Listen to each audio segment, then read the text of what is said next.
What's going on, family? Welcome back to Israel's Movie Reviews, and thank you for rocking with me.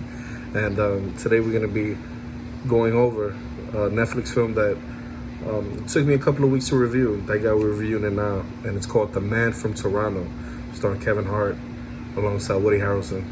And this movie actually was a ton of fun. It's honestly a really enjoyable film. I don't know why a lot of people were bashing it.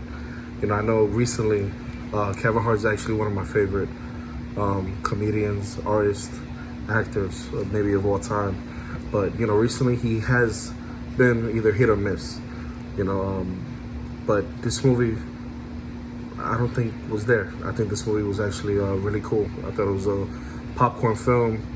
I like when sometimes the roles are reversed when it comes to comedies. And this is one of them. You know, Woody Harrelson, we all know, is a very talented actor. You know, from, you know, his days in Cheers to White Man Can't Jump, Money Train, fucking Zombieland. He's just done so many things. Even recently as Carnage, I thought he, you know, blew that out the water. And you partner him alongside Kevin Hart in a movie like this, and forget about it. You know, this movie is exactly what it is. It's an action comedy. There's plenty of action, so, you know, you're not going to be able to complain about that. And the action is really solid. It doesn't come off as goofy or, you know, vitriol in any way. It's also very funny, you know. You won't be able to complain about that either. It's just one of those. So when you realize what's the problem, the problem in this film, I think, is the CGI. At times it was a little poor, but it doesn't lower the look or the enjoyment of the film. You know, Woody, I think, is right in his element in this role. I think it was perfect for him. Kevin Hart is doing what he does best. You know, he makes you laugh. It's a really enjoyable film in that aspect. People, you know, nowadays expect, you know, everything on a big budget to be on the screen. And sometimes it doesn't go that way. Netflix purchased this film, and I think it's one of the better films right now on their platform, you know. And I don't think you're going to be disappointed. It doesn't have a Marvel budget, but it's one of those films that it's not going to enhance any of these guys' careers, but you can tell there might be a sequel in the works. And to me, the premise of this film is not bad. You know, you have a regular man, Kevin Hart, who has a dream. He obviously keeps getting shitted on by a boss, eventually getting fired, right? And he's like, fuck it. You know, has an anniversary, a birthday coming, right, for his female. And he wants to do something special for her. Takes her to a cabin, takes her to the wrong cabin because he couldn't see the paperwork correctly. And it happens to be, you know, some shit going on. And they think he's the man from Toronto, right? And that's what I like about this movie too. They incorporated this whole like espionage thing where there's a man from Toronto, there's a man from Spain, from Miami. And it's all around this woman, Ellen Barkin. It was great to see her as a female protagonist in this also.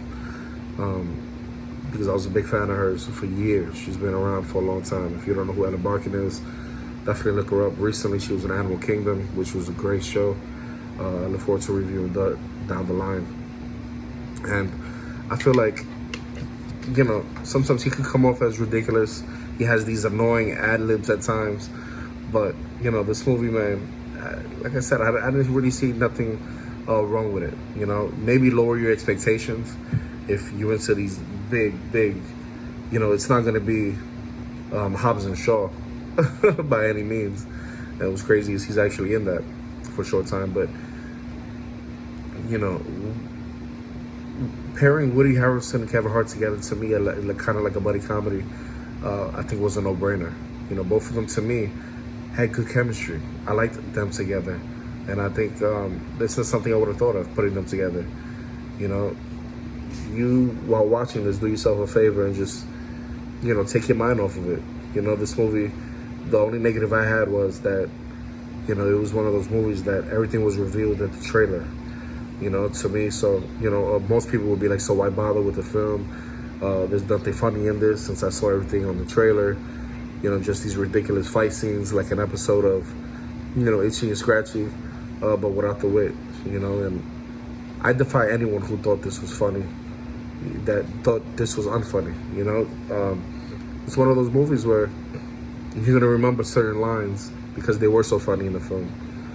Once again, I think this was written by people who do nothing but watch movies on TV. You can tell. They put a lot into the dialogue, into the story. They were very self-aware. I think this is one of Kevin Hart's most meta films in that way.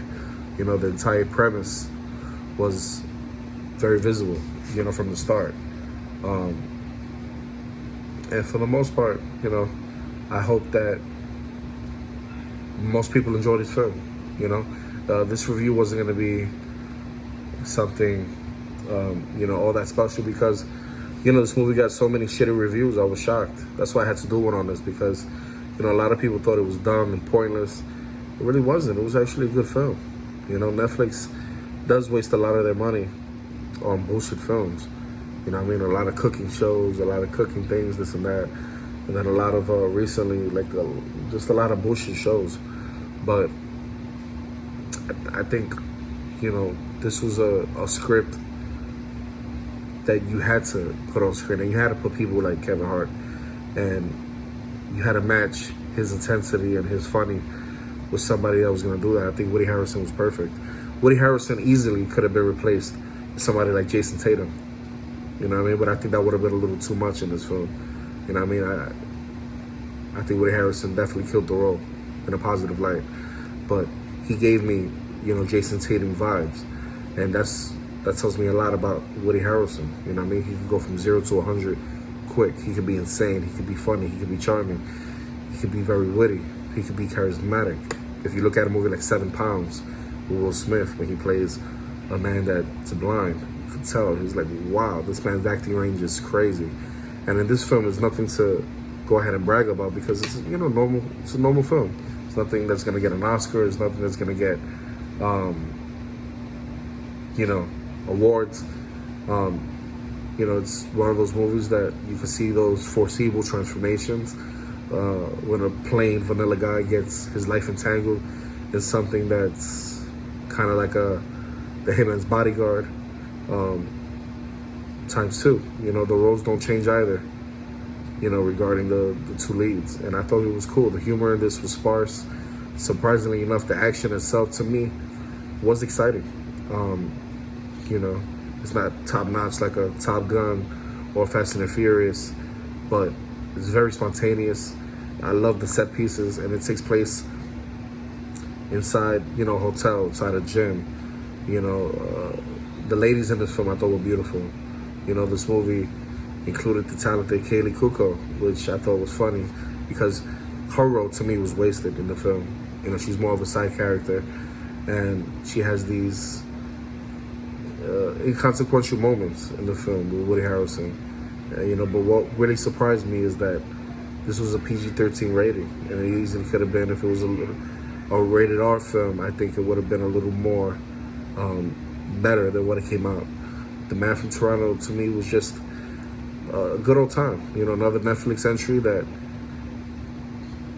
within time, we'll see.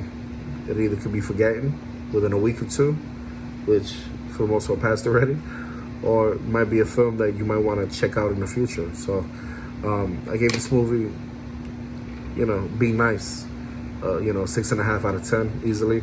Not the best film for both actors, but it was a decent enough film for you to actually take your time and sit down and watch it. So everyone involved, I think, for the most part, did good. The movie was solid. It was solid. And the cinematography and the gags that were ripped obviously were cool, to say the least. It's just one of those movies. I can't say it was so bad that it's good, but it was alright. The plot's a mess. The romantic subplot to me was a failure. The business dream subplot was unrewarding. But overall, the action scenes, the iPhone cinematography in this film, they're gonna have you not in awe, but they're gonna have you, oh shoot, that was cool. That was something I really haven't seen or never seen, depending on your style of film. And yeah, man, I'm telling you to go see it. Go see it. Let me know what you think on the Discord. Write to me. Hit me up on Instagram at isrocks_movie_reviews, and let's start the Discord, man. I think this movie should have been. That's what this movie should have been. It should have been one of those movies that could have been better than what it actually was. But for what it is, it wasn't that bad. All right? So definitely go check it out. And if you enjoyed this review, hit that like button, hit that notification bell. And I look forward to you guys, man, in the future. Thanks for clicking on my channel. Let's rock and roll. To the next one.